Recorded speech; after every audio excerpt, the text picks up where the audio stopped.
Di awal film, di sebuah kuil Shaolin, kita akan melihat salah satu guru yang bernama Master Yuan sedang membawa murid baru bernama Tian Bao. Ia lalu mengenalkannya pada seorang murid lain bernama Jun Bao. Sedikit informasi, murid yang bernama Jun Bao ini juga memiliki nama lain yaitu Zhang Sanpeng atau Tio Samhong. Dialah yang nantinya akan menciptakan ilmu bela diri bernama Tai Chi. Selain itu, dia juga merupakan pendiri dari perguruan Butong Pai yang ada di puncak Gunung Wudang.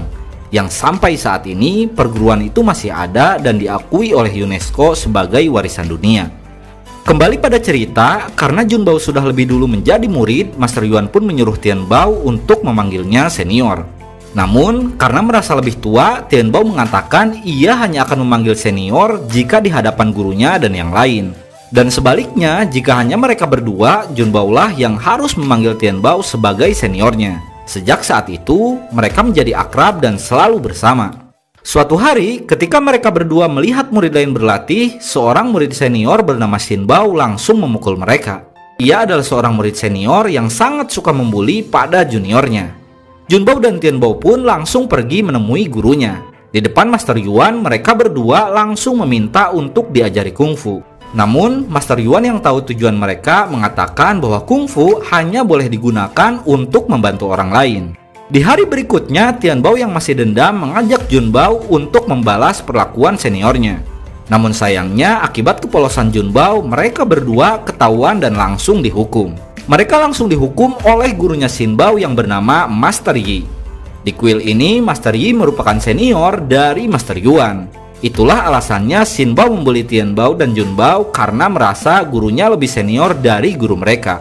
Sementara itu, Master Yuan yang mengetahui muridnya dihukum langsung berpura-pura memarahi mereka di depan Master Yi. Tujuannya agar Master Yuan bisa memberikan roti pada mereka berdua. Setelah itu, hari demi hari pun mereka lewati hingga tak terasa mereka berdua sudah tumbuh dewasa. Berbagai latihan sudah mereka jalani, bahkan mereka berdua jauh lebih tekun dari yang lainnya. Sehingga kemampuan mereka jauh lebih hebat dari murid lainnya. Namun sayangnya mereka berdua memiliki sifat berbeda. Jun Bao bersifat baik hati, sementara Tian Bao bersifat arogan dan penuh ambisi. Suatu hari di waktu sarapan, Xin Bao si murid pembuli kembali membuat masalah. Ia berusaha menjatuhkan Jun Bao yang saat itu sedang membawa nasi untuk sarapan. Namun kali ini Tian Bao langsung membalasnya yang membuat Xin Bao langsung emosi. Ia lalu mengancam akan membuat Tian Bao tak lulus di acara kenaikan tingkat yang sebentar lagi diadakan. Mendengar itu, Tian Bao pun bersumpah akan mengalahkan Xin Bao dan menjadi yang terhebat. Beberapa waktu kemudian, sebelum acara kenaikan tingkat, secara diam-diam Tian Bao mengintip Master Yi yang sedang berlatih jurus tapak Buddha. Ia pun mempelajari jurus itu meski sebenarnya sangat dilarang, karena jurus itu hanya diperbolehkan untuk para master saja. Singkat cerita, tibalah waktunya acara kenaikan tingkat. Di acara ini, para murid akan bertanding untuk menentukan 4 orang terhebat yang berhak naik tingkat. Di pertandingan pertama, Tian Bao akan bertarung melawan musuh bebuyutannya yaitu Xin Bao. Setelah keduanya siap, pertarungan pun dimulai.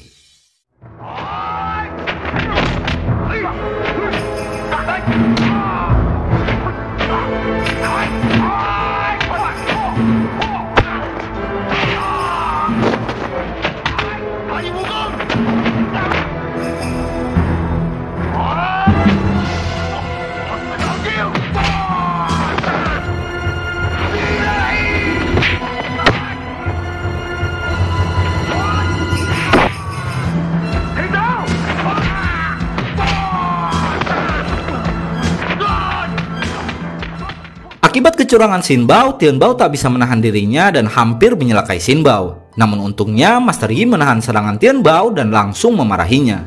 Atas sikap arogannya itu, Master Yi pun memutuskan untuk mengeluarkan Tian Bao dari kuil Shaolin. Jun Bao lalu membelanya dengan mencoba menjelaskan, namun sayangnya hal itu malah membuat Master Yi semakin marah. Melihat itu, Tian Bao balik memarahi yang membuat Master Yi langsung menyerangnya.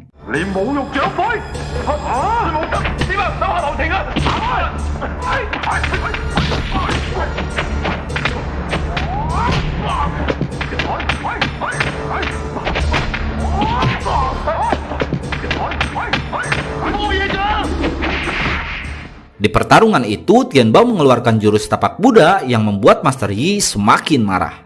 Ia lalu menyuruh para murid untuk menangkap Tian Bao dan juga Jun Bao yang sudah membelanya.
Di tengah pertarungan itu, Master Yuan datang dan langsung menyelamatkan mereka.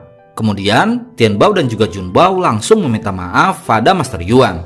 Namun sayangnya, mereka tetap harus dikeluarkan dari kuil itu. Sebelum pergi, Master Yuan berpesan pada mereka untuk selalu belajar dari kehidupan di luar kuil. Dengan selalu menjaga hati dan perasaan, mereka akan menemukan pelajaran yang belum pernah mereka temukan di kuil ini. Master Yuan lalu memberi Tian Bao sebuah kitab yang bisa memberikan kedamaian saat ia gelisah dan mendapat masalah. Karena sifatnya yang arogan dan ambisius itu, Master Yuan khawatir jika suatu saat nanti Tian Bao akan mendapatkan masalah dalam kehidupannya. Sementara untuk Jun Bao, Master Yuan sama sekali tak khawatir karena ia tahu Jun Bao memiliki sifat baik hati yang akan melindunginya. Setelah berpamitan, mereka berdua pun pergi meninggalkan kuil itu. Singkat cerita, Tian Bao dan Jun Bao sampai di tengah kota. Mereka yang merasa lapar memutuskan untuk mengemis, namun sayangnya mereka malah diusir. Di saat itulah mereka bertemu dengan seorang wanita bernama Xiulin, seorang wanita pengembara yang saat itu sedang mencari suaminya. Sementara itu, tak jauh dari tempat mereka, seorang wanita muda yang biasa dipanggil Nonali melihat seorang pedagang yang sedang disiksa oleh sekelompok preman. Ia lalu membantunya dengan mencuri uang preman itu dan langsung memberikannya kepada si pedagang. Para preman yang mengetahui itu pun segera mengejar Nonali dan langsung menyerangnya.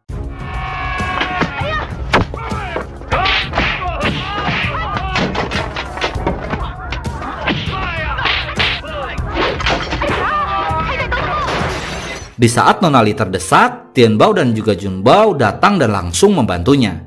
Tian Bao menyelamatkan Nonali, sementara Jun Bao langsung menghajar mereka.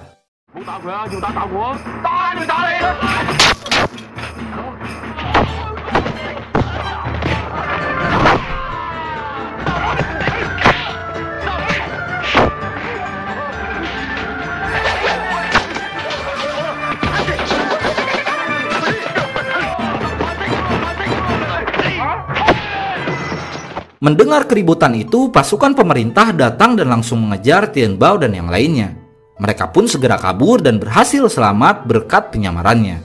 Tak lama kemudian, rombongan kepala pemerintah yaitu Gubernur Liu melewati tempat itu. Ia merupakan gubernur kejam yang sering menindas rakyat di daerah kekuasaannya.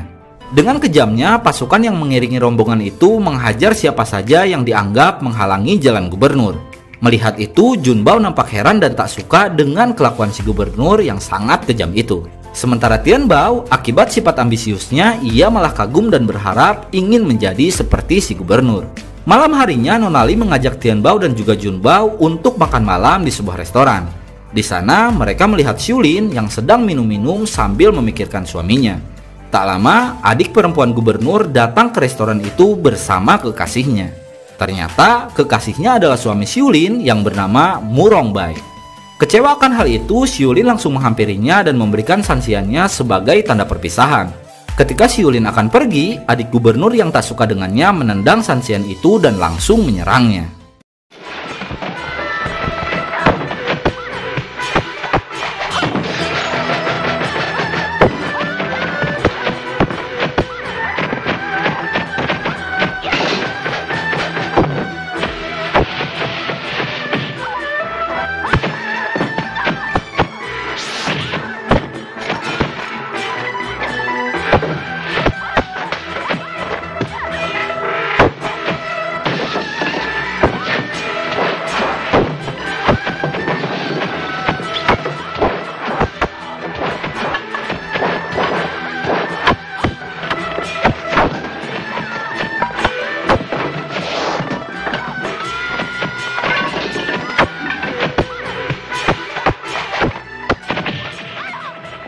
Saat si adik gubernur kalah, Mu Rongbai langsung mengusir Xiulin dan memukul kepalanya. Junbao yang tak tahan melihat itu langsung menolong Xiulin dan menghajar Mu Rongbai dan juga pengawalnya.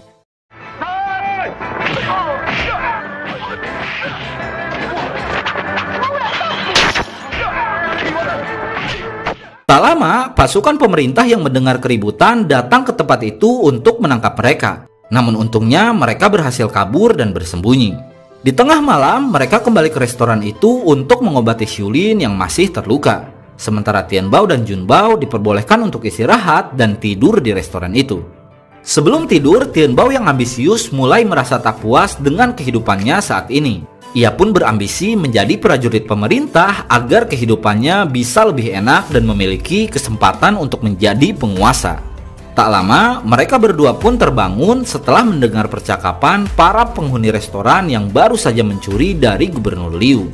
Di sini terkuaklah fakta bahwa restoran itu adalah markas pemberontak yang selama ini menentang pemerintah. Mereka mencuri hasil pajak yang sudah dikumpulkan Gubernur Liu untuk dibagikan kembali kepada para rakyat. Keesokan harinya, demi mendapatkan uang, Tianbao dan Junbao membuat sebuah pertunjukan di tengah kota. Tianbao mengatakan siapapun yang membayar 1 sen boleh memukulnya sebanyak 1 kali. Tak lama, seseorang menghampiri mereka dan membayar 50 sen untuk mencobanya. Ia pun langsung memukul Tianbao sebanyak 50 kali yang sama sekali tak membuatnya kesakitan. Karena masih penasaran, orang itu pun membayar lebih banyak dan menyuruh pengawalnya untuk menghajar mereka. Bukannya merasa sakit, mereka malah senang karena bisa mendapatkan uang dengan sangat mudah. Namun di tengah kesenangan mereka, tangan kanan gubernur datang menghampiri untuk meminta pajak. Junbao langsung menolaknya, sementara Tianbao dengan senang hati memberikan semua uangnya. Tianbao yang berambisi jadi prajurit pun meminta pada si tangan kanan untuk menjadikan mereka prajurit pemerintah. Sebagai syaratnya, si tangan kanan menyuruh mereka berdua memukuli dirinya sendiri. Tanpa pikir panjang, Tianbao langsung melakukannya, sementara Junbao langsung menolaknya. Dan mulai saat itu, dua sahabat itu pun harus berpisah akibat perbedaan di antara mereka. Tianbao yang ambisius memilih untuk jadi prajurit, sedangkan Junbao yang tak suka dengan penindasan memilih untuk bergabung dengan kelompok pemberontak. 1 tahun kemudian, Junbao dan Xiulin yang sudah bergabung dengan kelompok pemberontak terlihat sudah seperti keluarga. Di suatu hari, saat mereka sedang sarapan, mereka didatangi oleh pasukan pemerintah yang ingin menagih uang pajak. Padahal mereka sudah membayarnya, namun para prajurit itu tetap memaksa. Keadaan pun memanas ketika para prajurit itu mulai berbuat kasar dan seenaknya. Xiulin dan Nona Li yang sudah tak tahan langsung menyuruh yang lainnya untuk menutup restoran. Lalu setelah itu, pertarungan pun dimulai.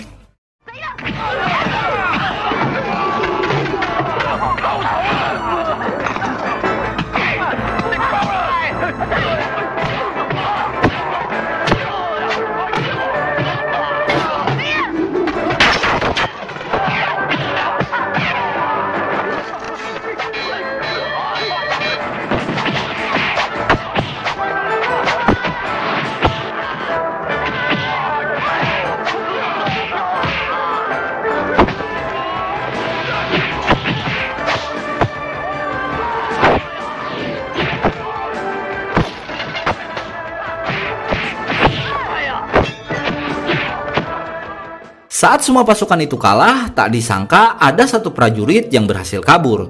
Junbao yang melihat itu segera menyusulnya sampai mendekati barak para prajurit. Namun untungnya, Tianbao menghentikan prajurit itu dan langsung membunuhnya. Berkat kejadian itu, dua sahabat yang sudah lama berpisah pun kembali bertemu. Dalam pertemuan itu, Tianbao menyuruh Junbao untuk menjauhi para pemberontak. Karena menurutnya dengan menjadi seorang pemberontak, mereka tak akan bisa mencapai keinginannya. Namun bagi Junbao, ia akan tetap bergabung dengan pemberontak karena baginya segala bentuk penindasan harus dilawan. Meski pemikiran dua sahabat itu berbeda, namun sampai saat itu mereka masih terlihat akrab meski sudah berpisah 1 tahun lamanya. Shin berpindah ke barak prajurit yang sedang mengadakan kontes untuk memilih yang terhebat di antara mereka. Nantinya, prajurit yang terpilih jabatannya akan dinaikkan menjadi jenderal. Karena merasa tak ada petarung yang hebat, Tianbao yang ambisius pun segera maju dan menantang mereka semua. Dengan niat mencari muka di depan si gubernur, Tianbao pun langsung menghajar mereka.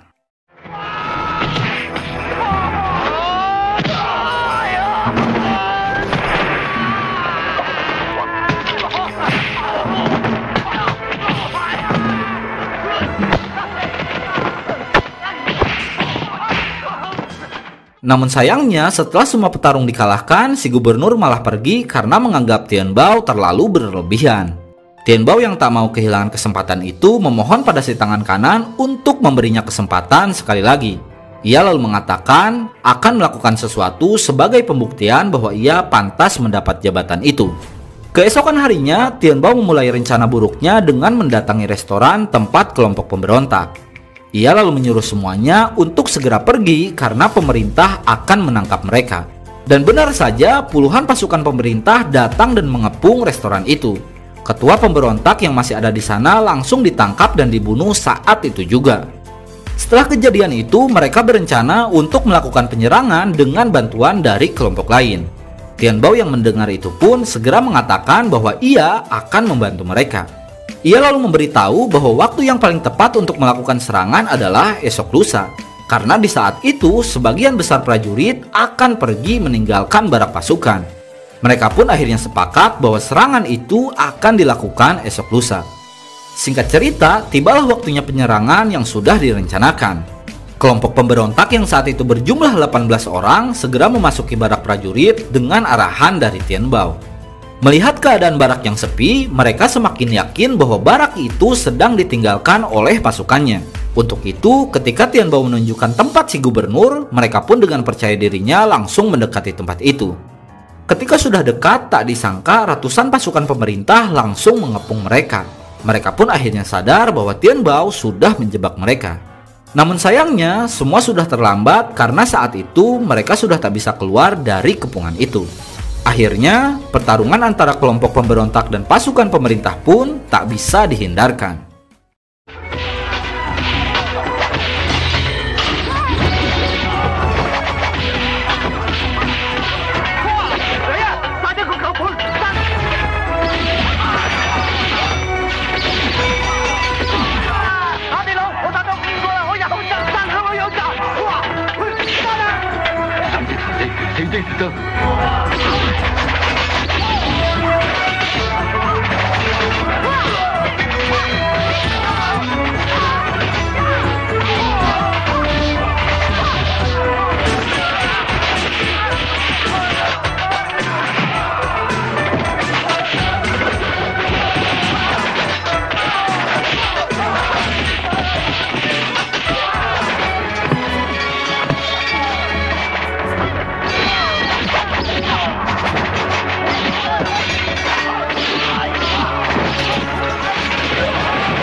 Karena pertarungan yang tak seimbang, pada akhirnya hampir semua anggota pemberontak tewas dibunuh.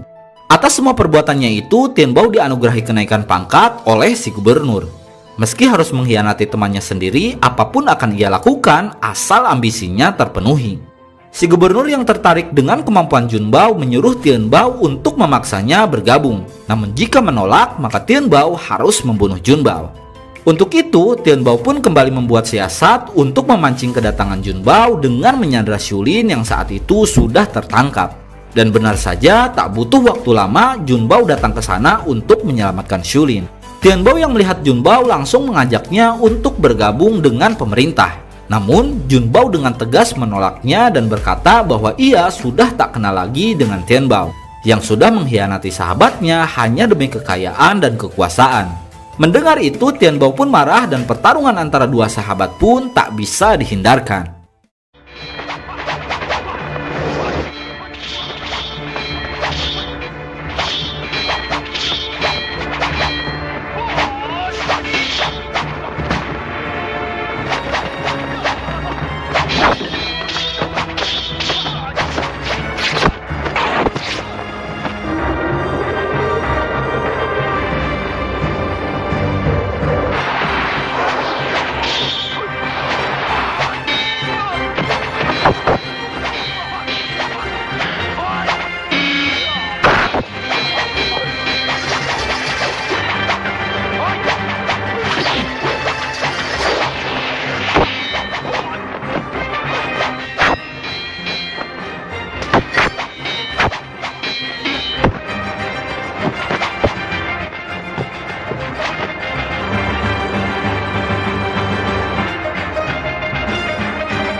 Dan pada akhirnya Jun Bao pun harus kalah karena saat itu Tian Bao jauh lebih hebat dari dirinya. Meski Jun Bao terluka cukup parah, namun untungnya berkat pertolongan Xiulin, ia berhasil kabur dari tempat itu. Setelah kekalahannya itu, Jun Bao dibawa ke tempat persembunyian untuk diobati. Meski luka tubuhnya tak seberapa, namun ternyata luka batinnya jauh lebih parah. Ia mengalami depresi berat atas kenyataan bahwa sahabatnya sudah mengkhianatinya. Untuk itu, Jun Bao pun terkena gangguan mental dan kehilangan kesadarannya. Tak terasa, hari demi hari, bulan demi bulan sudah Jun Bao lewati. Bukannya membaik, kondisinya malah semakin buruk, bahkan ia sudah menjadi ODGJ. Namun untungnya, Xiulin dan si pendeta selalu setia dan berusaha untuk menyembuhkannya. Hingga suatu hari, ketika Xiulin mengajaknya berjalan di suatu ladang, Jun Bao melihat beberapa kejadian yang membuat kesadarannya mulai kembali. Di sana, Jun Bao pun akhirnya mengerti sepahit apapun kenyataan yang sedang ia alami, ia harus mampu melepaskan dirinya dari semua beban. Setelah kejadian itu, Jun Bao kembali teringat pada sebuah kitab yang pernah diberikan oleh masternya, yang membahas tentang energi alam semesta yang jika dipahami dapat memberikan kedamaian pada pembacanya. Ia pun mulai mempelajarinya dan menemukan banyak sekali pelajaran dalam kitab itu yang nantinya akan berpengaruh pada kehidupan dan gaya bela dirinya. Berkat kitab itu dan segala yang ada di sekitarnya, Jun Bao pun secara tak sengaja menemukan sebuah gaya bela diri baru yang ia namai Tai Chi, yang bersumber pada hukum alam semesta, yaitu Yin dan Yang dengan 5 prinsip dasar dalam penggunaannya. Prinsip pertama yaitu Wu Guo Buji, yang artinya tidak berlebihan. Dalam sebuah pertarungan, kita harus melakukan gerakan yang tidak terlalu cepat dan tidak terlalu lambat. Yang kedua, Sui Ku Jiu Sen, yang artinya gerakan penyesuaian. Jika lawan melakukan gerakan membengkok, maka kita harus menyesuaikan dengannya dan meluruskan gerakannya. Yang ketiga, Zan Lian Nian Sui, yang artinya gerakan menempel. Jika lawan menyerang dengan cepat, maka imbangi serangan itu dengan gerakan yang cepat. Dan sebaliknya, jika lawan menyerang dengan lambat, maka imbangi serangan itu dengan gerakan yang lambat. Yang keempat, Zierbirang, yang artinya memahami dan menghindar. Jika sisi kiri mendapat serangan, maka kosongkanlah sisi kiri dan isi sisi kanan. Jika lawan menarik, maka ringankanlah kuda-kuda kita. Sementara jika lawan menekan, maka beratkanlah kuda-kuda kita sesuai arah tekanannya. Dan yang terakhir, Yiyu Bunengjia, yang artinya menjaga keseimbangan. Sekuat apapun serangan yang kita terima, harus kita respon dengan kekuatan yang cukup dan tak berlebihan. Setelah benar-benar pulih, Junbao pun secara tekun melatih dan menguasai bela diri Tai Chi-nya.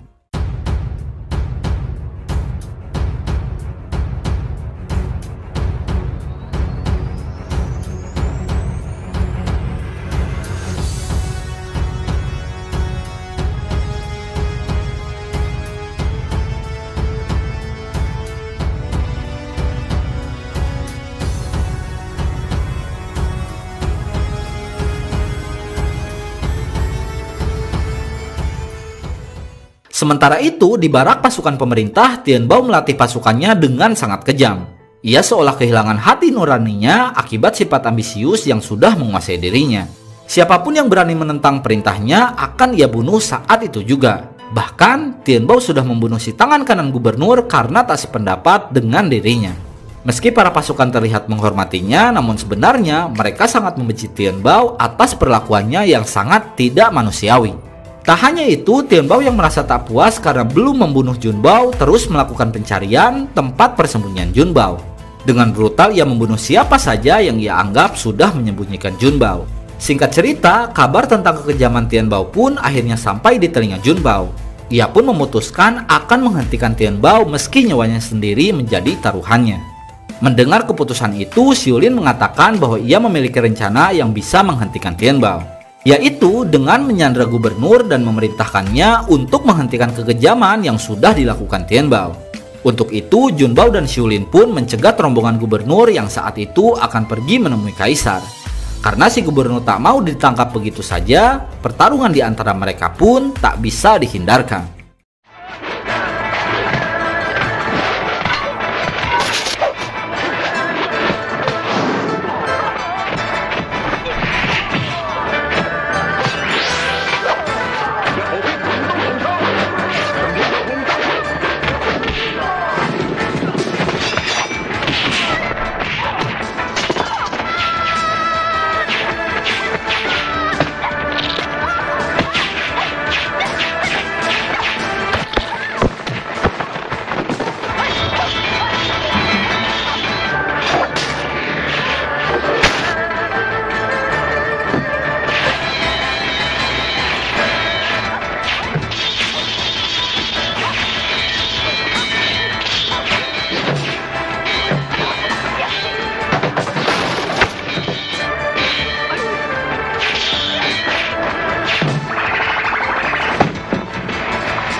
Dan pada akhirnya si gubernur pun berhasil ditangkap dan langsung digiring menuju barak pasukan.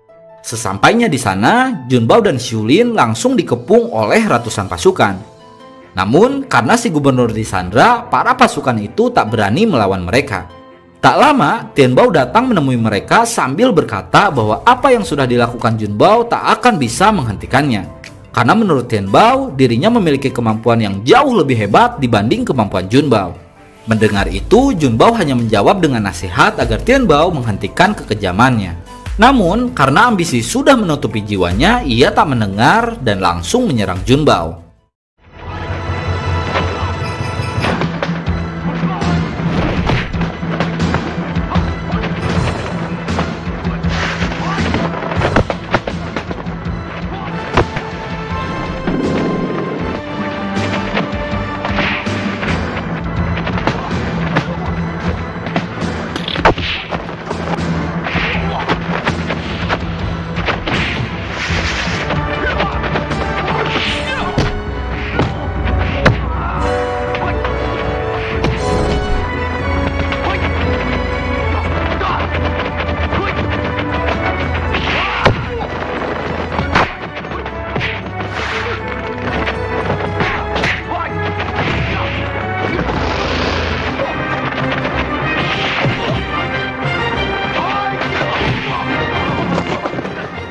Ketika Tianbao mulai terdesak, ia menyuruh para pasukan untuk menyerang Junbao. Namun, para pasukan tak menurutinya karena saat itu si gubernur melarang mereka untuk menyerang. Melihat itu, Tianbao yang merasa si gubernur jadi hambatan dengan sangat kejam langsung membunuhnya. Bukannya menurut, para pasukan yang melihat kekejaman Tianbao malah semakin membencinya. Tak punya pilihan lain, Tianbao yang tak punya kesempatan menang pun kembali menyerang Junbao.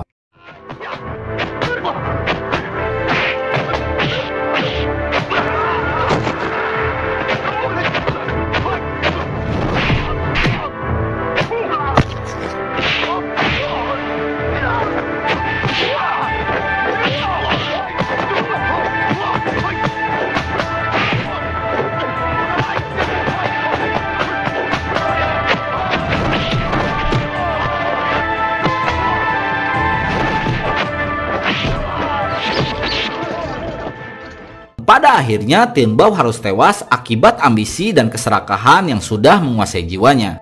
Setelah pertarungan itu, Junbao dan Xiulin memutuskan untuk berpisah. Junbao akan ke kuil Shaolin untuk mengantarkan Abu Tianbao, sementara Xiulin kembali jadi pengembara.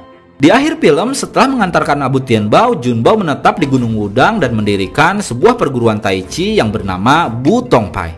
Di awal pendiriannya, Junbao hanya memiliki 7 murid yang disebut 7 pendekar Butong.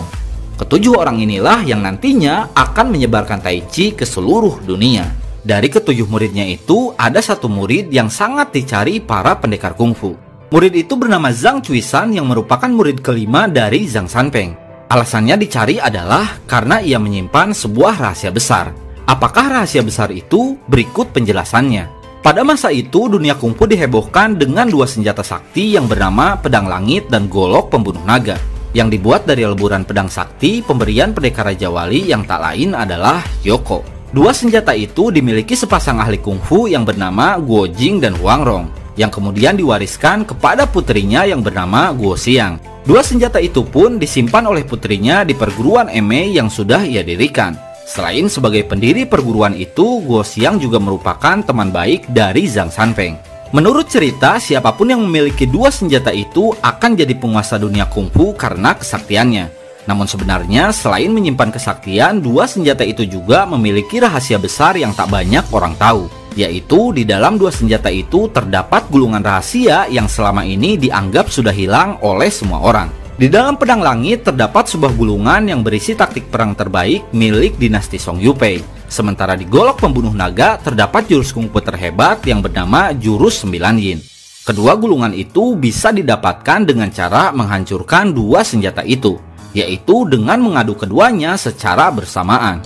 Meski gulungan itu tak banyak diketahui, para ahli kungfu tetap memperebutkan 2 senjata itu, yang akibatnya para ahli kungfu terpecah ke dalam 2 kubu. Kubu pertama yaitu kubu 6 perguruan terdiri dari perguruan Emei, Wudang, Shaolin, Kunlun, Kongton, dan Wahsan. Sementara kubu kedua disebut kultus Ming atau sekte iblis yang dipimpin 4 raja penjaga yaitu Dai Qixi, si Ratu Naga Ungu, Yin Tianzeng, si Raja Elang Putih, Si Sun, si Raja Singa Emas, dan Wei Yatsiu, si Raja Kelelawar Hijau. Saking bermusuhannya, kedua kubu ini pun membuat peraturan yang melarang setiap pengikutnya untuk berteman atau berhubungan dengan kubu lain. Selain kubu 6 perguruan dan sekte iblis, ada satu kubu lain yang memusuhi keduanya. Kubu ini adalah pemerintah dinasti Yuan yang ingin menghancurkan 2 kubu itu, karena dianggap tak mau bekerja sama dengan pemerintah.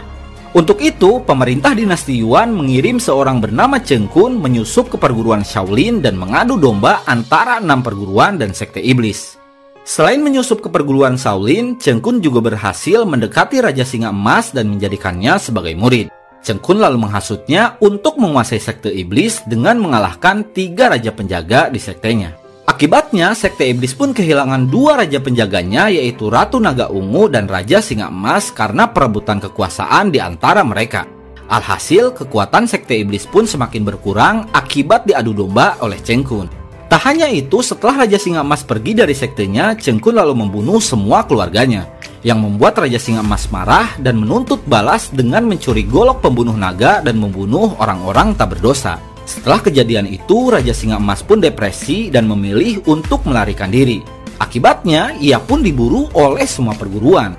Namun, karena ia tak bisa ditemukan, kemarahan 6 perguruan pun berpindah pada sekte iblis. Alhasil, permusuhan di antara dua kubu itu pun makin memanas akibat ulah Cengkun. Singkat cerita, di tengah pelariannya, Raja Singa Emas menculik Zhang Cuisan dan Yan Soso. Ia lalu membawa mereka berdua ke sebuah pulau rahasia tak berpenghuni.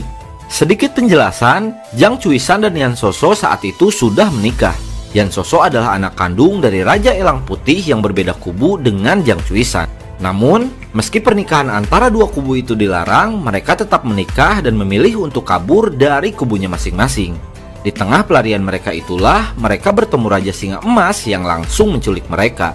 Awalnya, Raja Singa Emas menganggap mereka berdua sebagai musuh. Namun, seiring berjalannya waktu, mereka menjadi akrab dan menganggap bahwa mereka adalah saudara. Bahkan, ketika anak Zhang Cuisan lahir, Raja Singa Emas menganggap anak itu sebagai anaknya. Ia pun diberi kesempatan untuk menamainya dengan nama mendiang anaknya yang dibunuh oleh Cengkun. Anak itu pun diberi nama Zhang Wuji. Sampai saat itu, para ahli kungfu khususnya 6 perguruan itu terus mencari keberadaan Raja Singa Emas. Yang menurut mereka, orang yang mengetahui keberadaan Raja Singa Emas adalah Zhang Cuisan dan istrinya. Itulah rahasia besar yang membuat Zhang Cuisan diburu para pendekar kungfu. Kembali pada cerita, setelah bertahun-tahun mengasingkan diri, Zhang Cuisan bersama anak dan istrinya memutuskan untuk kembali ke Wudang untuk merayakan ulang tahun gurunya yang saat itu berusia 100 tahun. Namun, di tengah jalan mereka dihadang oleh tetua Xuan Ming yang bernama He Biweng dan Lu Zhangke, yang merupakan ahli kungfu yang bekerja untuk pemerintahan dinasti Yuan. Tanpa basa-basi, kedua tetua itu pun langsung menyerang Zhang Cuisan dan juga istrinya.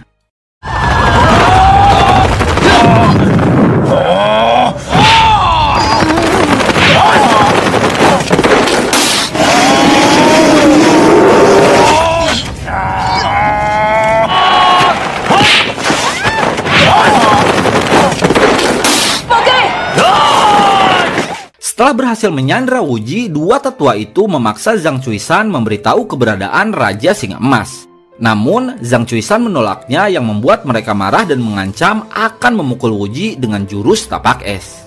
Sedikit penjelasan, jurus tapak es merupakan jurus yang bisa menutup aliran chi seseorang. Jika seseorang biasa terkena pukulan itu, aliran chi dalam tubuhnya akan tertutup. Akibatnya, orang yang terkena pukulan itu tak akan pernah bisa mempelajari jurus-jurus kungfu. Tak lama kemudian muncullah Junbao atau Zhang Sanpeng yang secara baik-baik meminta tetua Xuan Ming untuk mengembalikan Wuji. Namun, mereka malah menghina Zhang Sanpeng dan mengancam akan membunuhnya. Akibatnya, Zhang Sanpeng pun marah dan langsung menyerang mereka.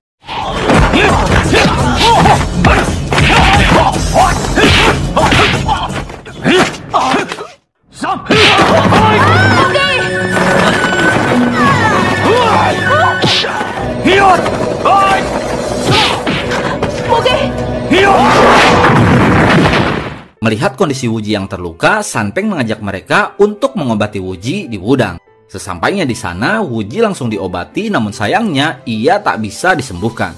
Bersamaan dengan pengobatan itu, Wudang didatangi oleh 5 perguruan kungfu yang datang untuk memaksa Zhang Cuisan memberitahu keberadaan Raja Singa Emas. Mengetahui itu, saudara seperguruan Zhang Cuisan atau 7 pendekar butong secara halus mengusir rombongan itu. Namun, bukannya pergi, pemimpin dari perguruan Emei yang bernama Miju terus memaksa mereka untuk menyerahkan Zhang Cuisan dan istrinya. Hal itu pun membuat 7 pendekar butong marah, lalu pertarungan di antara mereka pun tak bisa dihindarkan. Namun sayangnya, hanya dengan beberapa gerakan saja, semua pendekar butong berhasil dikalahkan. Itu semua karena Miju menggunakan pedang langit yang selama ini disimpan di perguruannya. Tak lama, Zhang Cuisan dan istrinya pun segera menemui Miju, yang langsung memaksa mereka untuk memberitahukan keberadaan Raja Singa Emas. Namun, Zhang Cuisan menolaknya yang membuat Miju marah dan langsung menyerang mereka.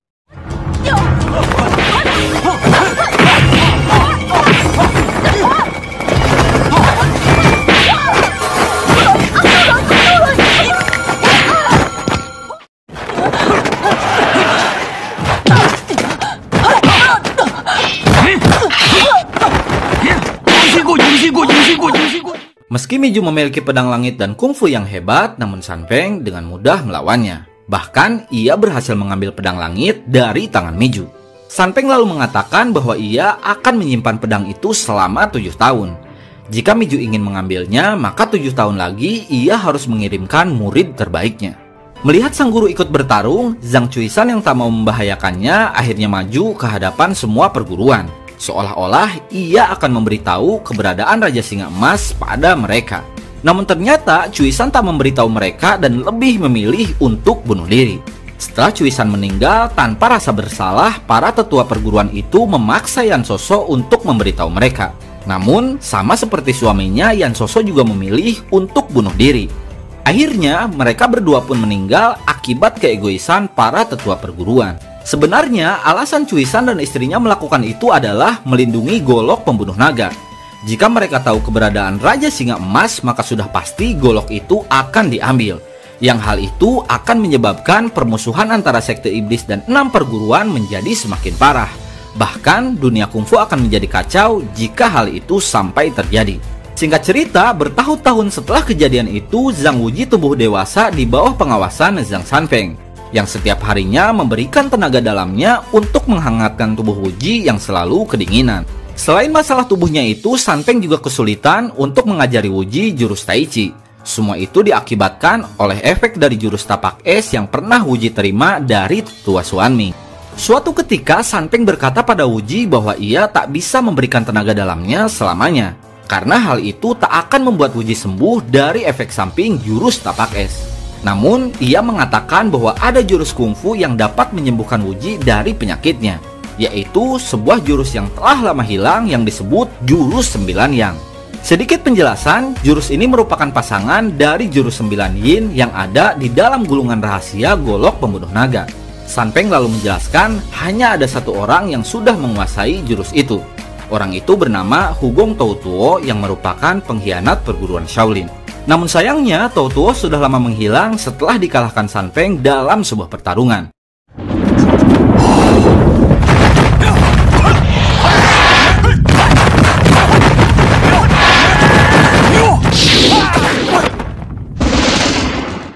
Sedikit penjelasan, Toutuo bisa menguasai jurus itu setelah mencuri sebuah gulungan yang berisi jurus 9 yang ada di perguruan Shaolin. Gulungan itu adalah gulungan yang sama yang pernah Sanfeng terima dari Master Yuan di film sebelumnya. Namun, Sanfeng hanya mempelajari setengahnya yang menghasilkan bela diri baru yaitu Tai Chi, sementara Toutuo mempelajari semuanya dan berhasil menguasainya. Sebenarnya, saat Sanfeng dan Toutuo bertarung, seharusnya Toutuo lah pemenangnya, karena jurus 9 Yang jauh lebih hebat dari jurus Tai Chi. Namun, menurut Sanfeng, alasan Toutuo kalah dalam pertarungan itu adalah karena Toutuo sudah tak perjaka. Di film ini, Sanfeng meyakini jika seorang ahli kungfu sudah tidak perjaka, maka kemampuan kungfunya tak akan maksimal. Itulah alasannya Toutuo bisa dikalahkan oleh Zhang Sanfeng. Kembali pada cerita, di tengah obrolan mereka datanglah seorang murid Wudang yang bernama Song Qingsu. Sama seperti Wuji, ia merupakan anak dari salah satu 7 pendekar butong yang bernama Song Yuan Qiao. Qingsu mengabari bahwa Wudang didatangi seorang utusan dari perguruan Emei. Utusan itu bernama Chou Chiu yang merupakan murid terbaik dari Miju. Tujuan kedatangannya tidak lain adalah untuk mengambil pedang langit yang dulu Sanfeng ambil dari tangan Miju. Akhirnya, pedang langit pun dikembalikan sesuai janji Sanfeng. Karena Chou Chiu dianggap perempuan yang baik, Sanfeng pun memberinya kesempatan untuk berlatih pedang di perguruannya. Beberapa waktu kemudian, Qingsu dipanggil oleh para pendekar butong. Mereka memberitahu bahwa dalam 3 bulan ini, Master Sanfeng dan para pendekar butong akan pergi untuk memperdalam jurus-jurus Tai Chi. Untuk itu, mereka menugaskan Qingsu untuk memimpin Wudang selama mereka pergi. Singkat cerita, setelah kepergian Sanfeng dan para pendekar butong, Qingsu dan Chou Chiu sengaja bersekongkol untuk mengerjai Wuji. Ternyata, selama ini Qingsu merasa iri karena Master Sanfeng lebih menyayangi Wuji dari dirinya. Ia pun memanfaatkan kesempatan itu untuk melampiaskan rasa irinya kepada Zhang Wuji. Karena merasa dikerjai, Wuji pun akhirnya marah, namun Qingsu dan yang lain langsung memukulinya.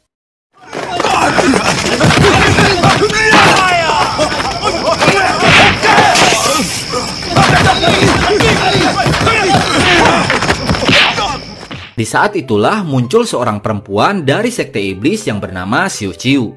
Ia datang ke sana untuk mencari pedang langit dan memutuskan rantai di tangannya. Melihat Wuji dipukuli, tanpa pikir panjang, Xiu Qiu pun langsung membantunya.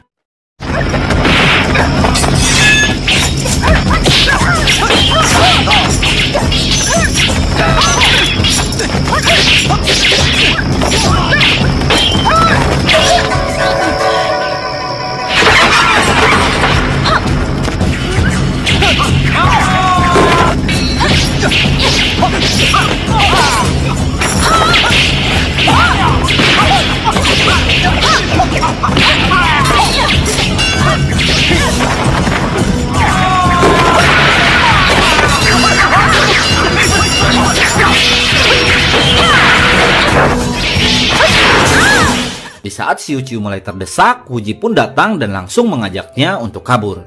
Namun sayangnya, pelarian mereka terhenti karena dihadang oleh sebuah jurang. Melihat mereka terpojok, tanpa belas kasihan, Qiu Qiu langsung menyerang mereka dengan pedang langit. Akhirnya, Wuji dan Xiu Qiu pun terjatuh ke dalam jurang itu.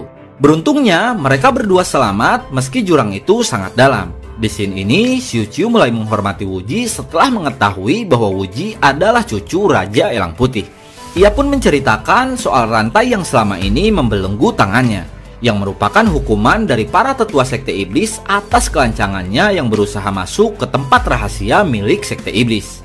Di tengah obrolan itu, mereka dikejutkan dengan kemunculan seorang pria tua yang terikat pada sebuah batu. Ternyata dia adalah Hugong Toutuo, penguasa jurus 9 yang pernah dikalahkan oleh Zhang Sanfeng. Mengetahui Wuji adalah murid Sanfeng, Toutuo langsung mengatakan bahwa ia sangat dendam pada gurunya yang sudah mengalahkannya dan membuat ia tak mampu lagi untuk berjalan. Sebenarnya penyebab Toutuo tak bisa berjalan bukan karena Sanfeng, akan tetapi karena tulang punggungnya patah saat ia terjun setelah dikalahkan oleh Sanfeng. Di saat itu secara tiba-tiba tubuh Wuji kedinginan akibat efek samping dari jurus tapak es. Mengetahui itu, Toutuo mengatakan bahwa ia bisa menyembuhkannya dengan mengajari jurus 9 yang. Namun syaratnya Wuji harus menghina gurunya yang selama ini sangat dibenci oleh Toutuo. Mendengar itu, Wuji langsung menolaknya yang membuat Toutuo marah dan pergi meninggalkan mereka. Akhirnya, Wuji pun melewati malam itu meski hawa dingin di tubuhnya hampir membunuhnya. Keesokan harinya, Wuji kembali pulih setelah Xiu Qiu memeluknya semalaman. Tak lama, mereka kembali dihampiri oleh Toutuo yang menawarinya untuk menjadi murid dan mengkhianati Wudang. Mendengar itu, Wuji dan Xiu Qiu pun sepakat untuk menipu Toutuo demi mempelajari jurus itu. Kemudian, Wuji berpura-pura tak mau mempelajari jurus itu dengan alasan akan mempermalukan dirinya sendiri di depan gurunya. Selain itu, Wuji juga mengatakan bagaimanapun Toutuo memaksanya, ia tak akan mau mempelajari jurus itu. Mendengar itu, tanpa curiga sedikit pun, Toutuo malah merasa tertantang untuk memaksa Wuji mempelajari jurus-jurusnya. Kemudian, ia pun mulai memaksa Wuji mempelajari jurus 9 yang.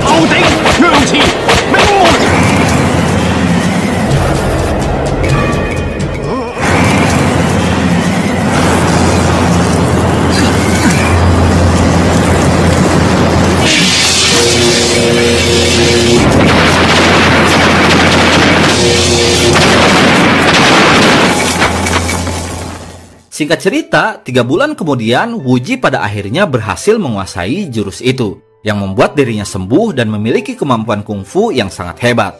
Toutuo mengatakan bahwa mulai saat itu Wuji akan menjadi yang terkuat dan akan sangat sulit untuk dikalahkan. Tak hanya itu, Wuji pun akan dengan mudah mempelajari setiap jurus kungfu yang ia inginkan. Toutuo mengira setelah menguasai jurus itu, Wuji akan merasa malu karena menjadi murid dari musuh gurunya. Namun ternyata Wuji malah berterima kasih dan mengatakan bahwa ia sengaja berpura-pura agar Toutuo mau mengajarinya. Mendengar itu, Toutuo pun marah dan langsung menyerang Wuji.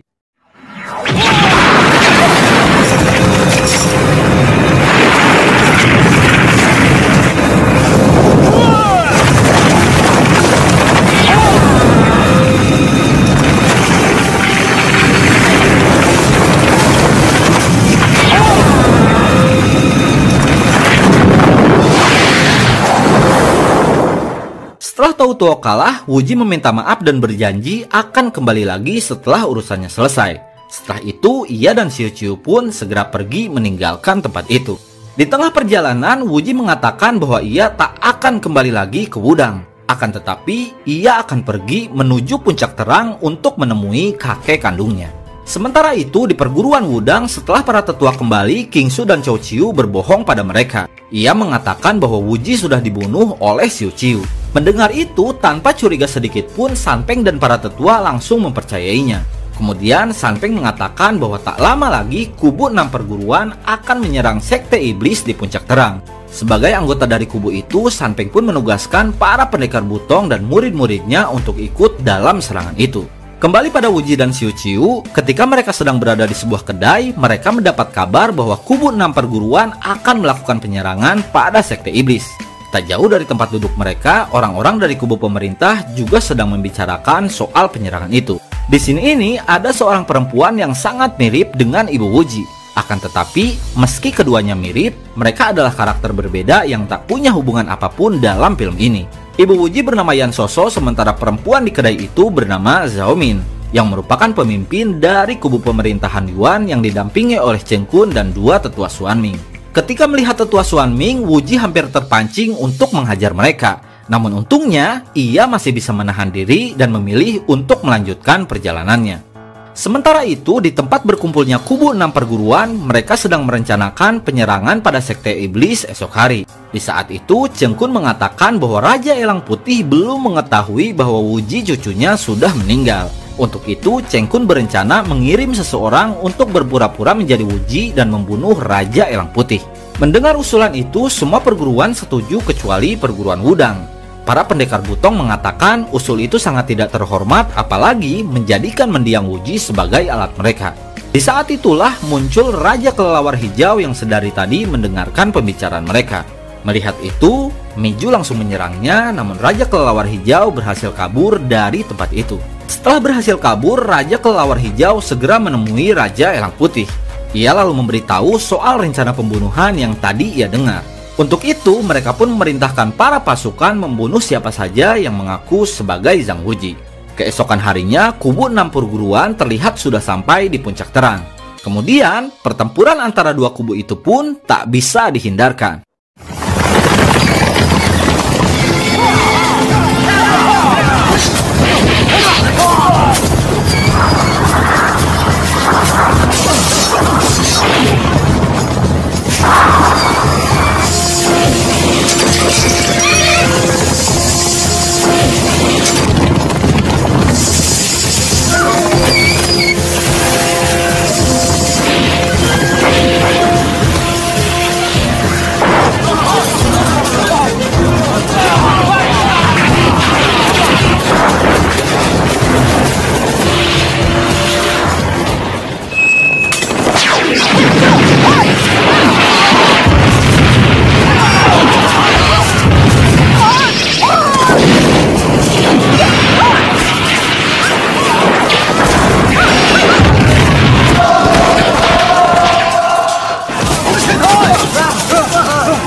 Tak jauh dari medan pertempuran, Wuji dan Xiu Qiu yang baru saja datang langsung dikepung oleh pasukan dari sekte iblis.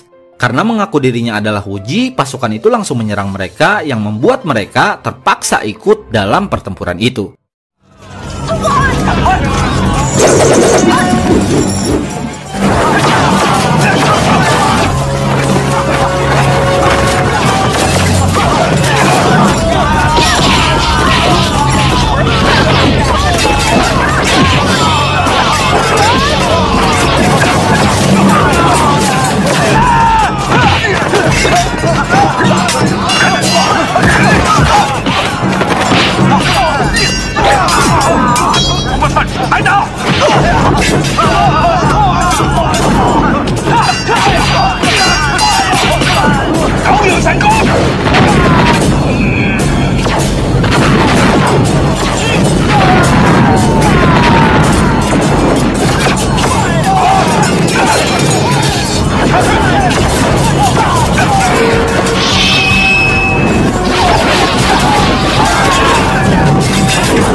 tak mau melukai pasukan sekte iblis, Xiu Qiu mengajak Wuji untuk kabur dan bersembunyi di sebuah tempat rahasia milik sekte iblis. Ternyata tempat itu adalah makam suci mantan pemimpin sekte iblis yang bernama Yang Dingtian. Di sana, tanpa sengaja mereka melihat Cheng Kun yang sedang berbicara di hadapan jasad Yang Dingtian. Di scene ini, Wuji dan Xiu Qiu pun akhirnya tahu bahwa perseteruan antara 6 perguruan dan sekte iblis adalah ulah Cheng Kun. Sedikit penjelasan, mantan pemimpin sekte iblis yang bernama Yang Dingtian menggunakan tempat itu untuk berlatih jurus kungfu yang bernama pergeseran langit dan bumi. Jurus itu adalah jurus paling sakti yang tak terkalahkan. Bahkan pedang langit dan golok pembunuh naga pun tak bisa mengalahkan jurus itu. Karena secara kekuatan jurus itu setingkat lebih tinggi dari jurus 9 Yang dan jurus 9 Yin. Namun sayangnya, ketika hampir menguasai jurus itu, Yang Dingtian mendapat kabar bahwa istrinya telah berselingkuh dengan Cheng Kun. Akibatnya, ia tak bisa mengontrol energi dari jurus itu yang membuat dirinya terluka dan meninggal akibat lukanya. Setelah Yang Dingtian meninggal, istrinya pun merasa bersalah dan memutuskan untuk bunuh diri di sampingnya. Sementara itu, Cheng Kun yang mendapat kabar soal kematian selingkuhannya malah menuduh Yang Dingtian sebagai penyebabnya. Dan semenjak saat itu, Cheng Kun pun berjanji akan membalas Yang Dingtian dengan menghancurkan sekte iblisnya. Kembali pada cerita, setelah mengetahui semuanya, Wuji menghampiri Cheng Kun dan menanyakan alasan dirinya melakukan semua itu. Bukannya menjawab, Cheng Kun malah mengancam Wuji dan langsung menyerangnya.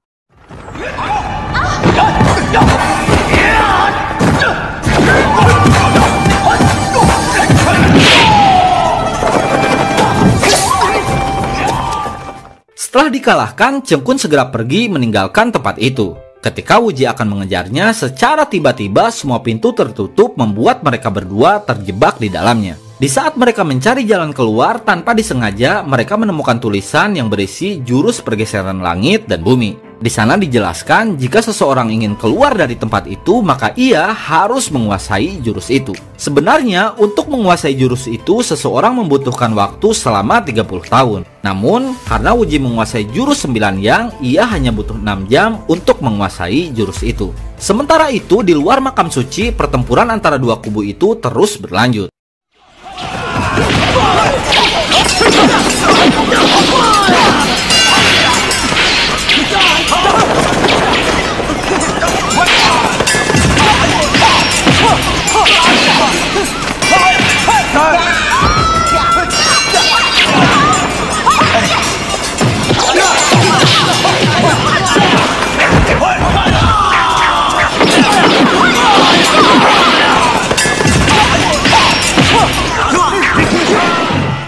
Ketika sekte iblis hampir kalah, para tetua perguruan memaksa Raja Elang Putih mengakhiri perlawanannya dengan bunuh diri. Mendengar itu, demi keselamatan anggota sektenya, Raja Elang Putih pun menerima paksaan itu. Namun, ketika ia akan bunuh diri, muncullah Zhang Wuji yang langsung menghentikannya. Di depan semuanya, Wuji menjelaskan bahwa perseteruan di antara mereka disebabkan oleh hasutan dari Cheng Kun, yang selama ini menyamar sebagai biksu Shaolin yang bernama Yuan Zhen. Mendengar itu, seorang biksu tak terima dan langsung menantang Wuji untuk bertarung. Lalu setelah itu, pertarungan di antara mereka pun tak bisa dihindarkan.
Setelah si biksu dikalahkan, Miju dengan pedang langitnya juga maju untuk menantang Wuji. Meski harus melawan pedang langit, Wuji yang sudah menguasai jurus langit dan bumi langsung melawannya dan dengan mudah mengalahkannya. Namun sayangnya, karena kecurangan Miju dan Chou Chiu, Wuji berhasil ditusuk dengan pedang langit. Melihat Wuji tak berdaya, para tetua perguruan bermaksud untuk menyerangnya. Namun untungnya, para pendekar Butong langsung menghalangi mereka. Setelah itu, Wuji memberikan pedang langit untuk diserahkan kembali pada Master Sanpeng. Singkat cerita, setelah pertempuran selesai, Wuji yang sudah menguasai jurus langit dan bumi diangkat sebagai pemimpin baru Sekte Iblis. Tak lama, Wuji mendapat kabar bahwa rombongan perguruan Wudang diserang dan ditangkap oleh para biksu. Ia dan yang lain pun segera ke TKP dan menemukan Yu Daiyan yang sudah tak berdaya. Daiyan yang merupakan 7 pendekar Butong pun menjelaskan bahwa setelah para biksu berhasil meracuni mereka semua ditangkap kecuali dirinya. Namun sayangnya, meski berhasil kabur, Daiyan terluka parah setelah bertarung melawan para biksu. Mendengar itu, Wuji pun marah dan mengajak yang lainnya untuk segera pergi menuju perguruan Shaolin. Dalam perjalanan, Wuji yang melihat kondisi Daiyan semakin parah mencoba untuk mencari obat dan juga tabib. Namun sayangnya semua obat dan tabib yang ada telah dibeli dan dipekerjakan oleh seseorang. Mendengar itu, Wuji dan yang lainnya pun segera pergi menuju tempat orang itu. Sesampainya di sana, Wuji akhirnya tahu bahwa orang yang sudah membeli semua obat itu adalah Zhao Min, yang merupakan orang dari pemerintahan yang pernah bertemu dengannya di kedai. Tanpa diminta, Zhao Min langsung memberinya penawar dan pergi meninggalkan mereka. Meski sedikit ragu, Wuji tetap menerimanya dan berniat untuk segera pergi dari tempat itu. Namun, sebelum mereka pergi, Raja Kelelawar Hijau mengambil sebuah pedang yang mirip dengan pedang langit. Ketika ia membukanya, pedang itu mengeluarkan wewangian yang dihirup oleh semuanya kecuali oleh Wuji dan Xiu Qiu. Melihat itu, Wuji pun semakin curiga bahwa Zhao Min sedang menjebak mereka. Demi keselamatan semuanya, Wuji pun meminta untuk segera pergi dari tempat itu. Dan benar saja, wewangian yang keluar dari pedang tadi berisi sebuah racun yang dapat melemahkan seseorang. Siapapun yang menghirup racun itu akan kehilangan kungfunya jika dalam 4 jam tak diberi penawarnya. Untuk itu, Wuji memutuskan akan menemui Zhao Min kembali dan meminta penawarnya. Sesampainya di sana, Wuji meminta obat penawarnya, namun Zhao Min menolaknya. Alhasil, pertarungan di antara mereka pun tak bisa dihindarkan.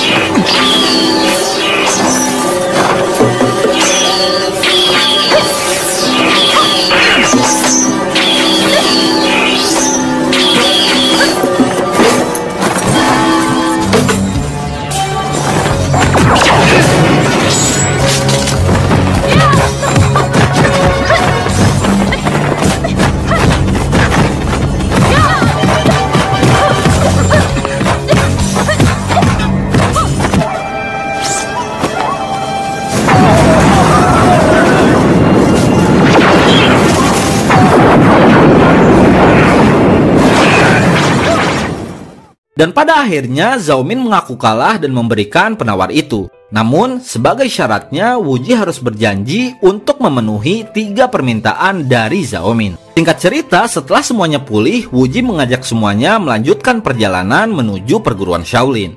Sesampainya di sana, Wuji dibuat terkejut setelah melihat puluhan murid Shaolin sudah tak bernyawa. Selain itu, Wuji juga menemukan pesan yang berisi ancaman akan menghancurkan Wudang setelah menghancurkan Shaolin. Untuk itu, ia dan Xiu Qiu pun segera pergi menuju perguruan Wudang. Sementara itu, di perguruan Wudang, Sanpeng didatangi seseorang yang berpura-pura sebagai biksu. Ia mengatakan bahwa Sekte Iblis menyerang perguruannya dan menculik para tetua. Mendengar itu, Sanpeng tak percaya begitu saja, lalu tiba-tiba si biksu gadungan itu berusaha membunuhnya. Namun untungnya, King Su segera datang dan langsung membunuh si biksu gadungan itu. Melihat King Su datang, Sanpeng langsung menanyakan keberadaan para pendekar Butong dan murid lainnya. Ia lalu menjawab bahwa semua sudah dibunuh oleh Wuji dan Sekte Iblis. Mendengar itu, Sanpeng kembali tak percaya, lalu tiba-tiba King Su si pengkhianat berhasil menusuk Sanpeng tepat di perutnya. Tak lama, muncullah pasukan pemerintah dan tetua Xuan Ming yang langsung mengepung Sanpeng. Di sini ini, Sanpeng akhirnya sadar bahwa konflik yang terjadi selama ini adalah ulah pemerintah. Kemudian, para tetua Xuan Ming menawari Sanpeng untuk bergabung dengan pemerintah. Namun dengan tegas, San Peng menolaknya dan siap bertarung meski sedang terluka. Alhasil, pertarungan di antara mereka pun tak bisa dihindarkan.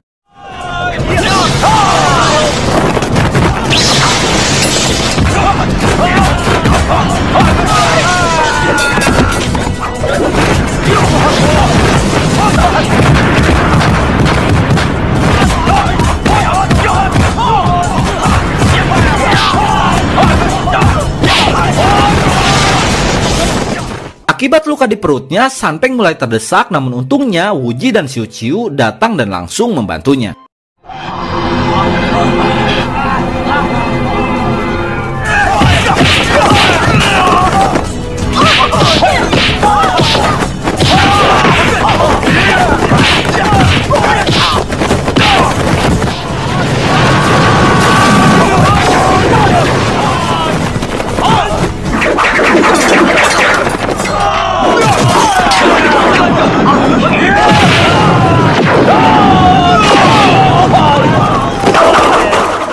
Ketika tetua Xuan Ming hampir kalah, muncullah Zhao Min yang langsung menagih janji pada Wu Ji. Ia lalu mengatakan bahwa dalam pertarungan itu, pertama, Wu Ji harus berjanji tidak menggunakan jurus 9 yang. Kedua, Wu Ji juga harus berjanji tidak menggunakan jurus langit dan bumi dalam pertarungan itu. Karena sudah berjanji, Wu Ji pun harus menepati janji itu. Kemudian, ia meminta Master San Peng untuk mengajarinya Tai Chi sambil bertarung. Mendengar itu, San Peng menyanggupinya karena ia tahu siapapun yang menguasai jurus 9 yang akan dengan mudah menguasai jurus lain. Akhirnya, Wu Ji pun melanjutkan pertarungan sambil mempelajari Tai Chi dari gurunya.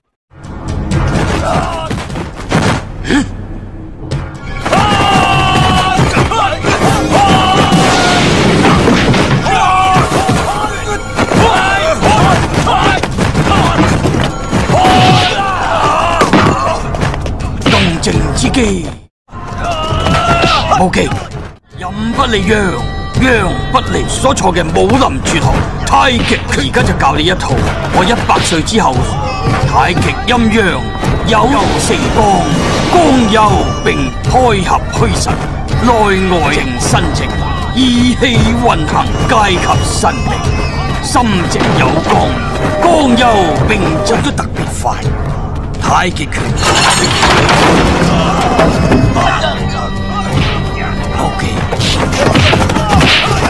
太極拳只重其意，不你有9樣神功護體。拳，你忘記晒所有。